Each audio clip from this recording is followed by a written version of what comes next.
creo que é unha boa iniciativa que o Goberno central coordine todo este tema e que, se conta coas comunidades autónomas, benvido sexa. Reclamamos outras cousas, non é posible.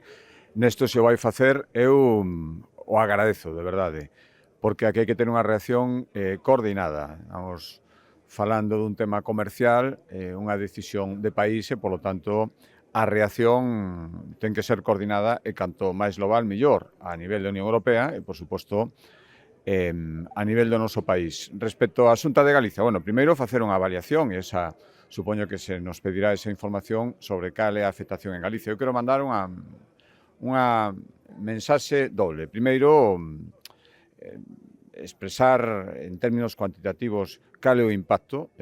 Hai impacto, dende logo, pero hai un impacto afortunadamente non tan grande como o mellor lle pode suceder a outras comunidades autónomas ou outros países. As exportacións a Estados Unidos representan algo máis do 2% das exportacións que fai Galicia agora mesmo.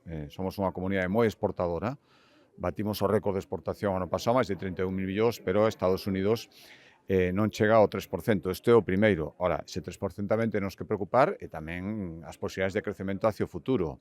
A afectación maior agora mesmo probablemente este no sector agroalimentario. Os viños galegos estaban tendo unha magnífica entrada en Estados Unidos, non só ese, non? Que é o máis importante.